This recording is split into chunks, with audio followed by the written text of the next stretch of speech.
Hi everybody and welcome. In today's video we're going to be taking a look at special right triangles. So after watching today's video you are going to be able to solve special right triangles using the ratios that we are given today.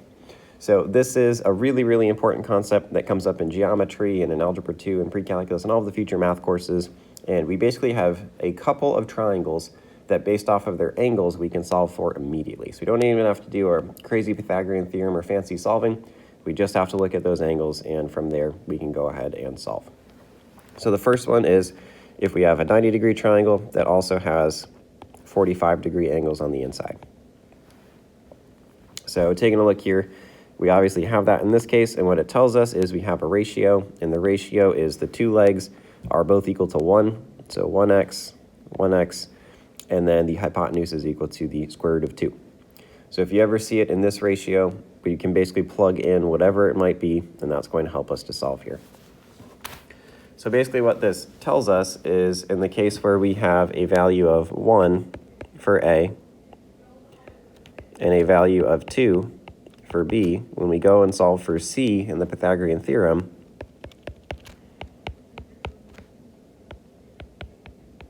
we get a value of just C of the square root of 2. So that's why this works, is because of the Pythagorean theorem. So that's the proof for it. So the Pythagorean theorem will still work for you as long as you got that right triangle. So you can still use that, but this is kind of the shortcut, the trick. And also on the state test, they're going to expect us to be working with these ratios.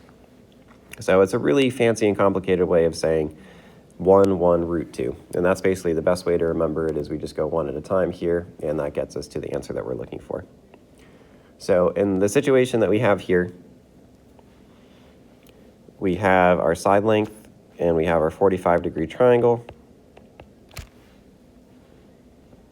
And we're going to assume that all of these, in this case, we can say that they're 45-degree triangles for various reasons. So for our first one, 45 and 90 triangles have 180 degrees, so we could subtract out to get 45 as the missing angle.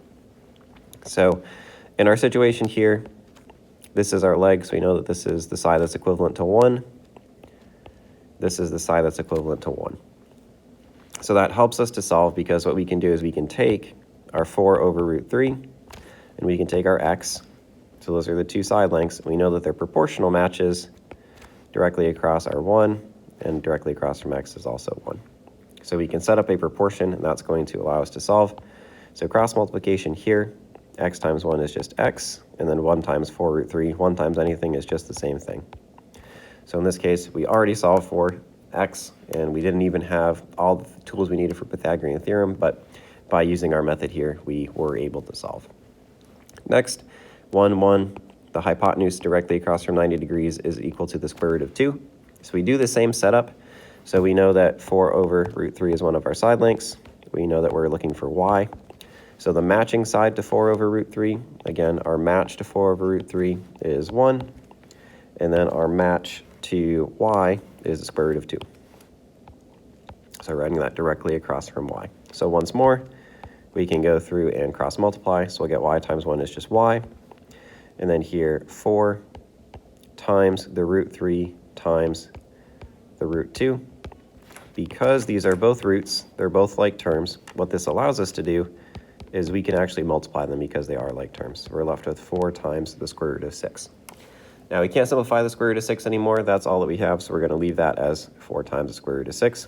And that is how, in our first example, we solve for x and we solve for y. In our second example, we have a 90-degree angle, and we know that our two side lengths here are the same because they're both x. So that allows us to assume that we have 45-degree angles here and here because of our isosceles triangle theorem, which states that the angles across from sides must match. So we have two angles that are the same across from two sides that are also the same. So this again allows us to solve using what we have set up. So a good thing to do to start is to write 1 square root of 2, because that is the proportions of our side. And just like before, we're just going to match up like sides with their like sides. So x is across from 1, and root 2 is across from 2 root 2. So we'll write 1 over the square root of 2.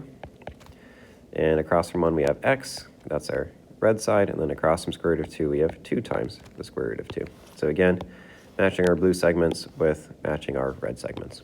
So once more, cross multiplication, and we just work our way through. So we have the square root of 2 times x equals 1 times 2 root 2, which again in this situation, 1 times 2 root 2, 1 times anything is just itself. We have root 2 times x, so we're going to divide by the square root of 2 for both. So on our first one, same thing on the top and bottom does cancel, leaves us with just x. And for our second one, same thing on the top and bottom does cancel, leaves us with just 2. So in this case, we've actually solved for x because x is repeated. X is simply 2. So I'm going to have us work through our third example here. Remember that isosceles triangle theorem. If we have same sides, they are across from angles of the same measure. So I'm going to hit the pause button right here for us, and we can work through example 3. All right, so again, we can identify that we have 45-degree angles. Next, we want to label 1, 1, and the square root of 2. Next, we are going to color match. So x matches with 1, and we'll say that 9 matches with the root of 2. So we'll put 1 over square root of 2. Our color match for 1, red and red is x. Color match for root 2 is 9. And again, just showing that 9 and root 2 are pairs, and 1 and x are pairs. So cross multiplication here, root 2 times x equals 1 times 9. And then in this case, divide both sides by root 2. So x is equal to 9 divided by the square root of 2. So that is one way that we can write that. Again, decimals are the way that we could also write that, but we'll leave it like this for now. And then also, if you remember our Algebra 1 skills of rationalizing denominators, your calculator might do this for you automatically depending on what you're using. If we multiply by root 2 over root 2, that leaves us with 9 root 2 on the top and just 2 on the bottom. That's something that we can go over further in our review class time, but for now, we can accept this as an answer, and we can also accept this as an answer. Both are good. The state test is going to show you this one, though. So again, we'll go over that later, but for now, we're just focusing on the mechanics of the triangles. We know that x and y are both the same because they have their congruent symbols. They're across from the same angle measure, so both x and y are 9 root 2 over 2, or 9 over root 2. Next, we're going to look at 30, 60, 90 triangles. It's basically the exact same idea. The only difference here is that we have different measures. So the new ratio is 1, root 2, root 3, and 2. So the shortest side of the triangle is equal to 1. The longest side of the triangle is actually equal to 2. So the hypotenuse in this case is 2. And then the second, kind of the middle side, that is what's equal to the square root of 3. So the square root of 3 is like 1 point something. So it is a little bit less than 2. It does look weird because 3 is a bigger number than 2, but our longest side length across from the 90-degree angle is in fact 2. So the proof for this one is if you have your shortest side length is 1, and let's say maybe we don't know our middle side length, but we do know our longest side length is 2, we'll have 1 plus b squared equals 4, and subtract 1 from both sides, we'll get b squared equals 3, so we can take the root of b and get b equals the square root of 3. So again, Pythagorean theorem proof for why these ratios work for us, and that's basically what we're looking at here. So again, same idea as before. We are going to label the sides of our triangle to match, color code them, and then just use a whole bunch of proportions and cross multiplication to finish solving. So shortest side here, longest side here, and root 3 is the leftover side. So we'll do red, yellow, and green. So let's start off with, we'll do the easier one, 1 over 2.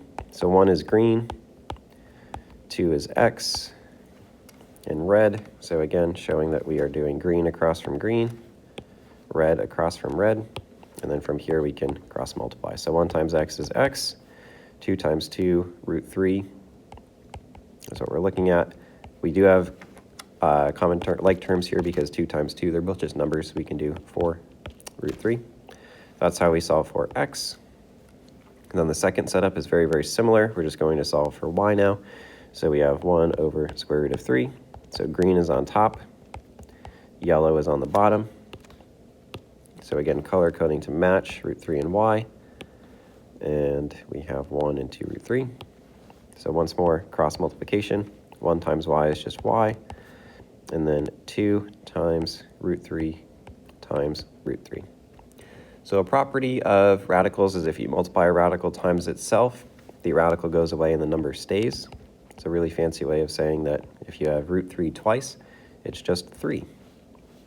And we can finish up here with 2 times 3 is 6. We'll talk more about our radical properties in class, but again, just for now, focusing on our triangles, but that is something that is going to come up in our practice questions as well. So like I said, we'll review these more, but for the time being, we're really focused on setting up good proportions with green across from green and red across from red and so on. So we'll just do one more example here for today. We'll skip to number 6, and I'll have you go ahead and solve number 6 at this time. All right, so solving for number 6, we have 1, 2, square root of 3. We'll color code these green, yellow, and red, and then we'll set these up to solve. So we'll use 1 and 2 again. Across from 1 is b, across from 2 is 3. Again, demonstrating here, b and 1 match, 2 and 3 match. Cross multiply, and then we can divide. So b is 3 halves, or 1.5, both of those work. And then we can continue to solve here. So we have, let's see, 2 over root 3. 2 matches with 3, root 3 matches with a. So again, 2 and 3 are a match, and a and root 3 are also a match.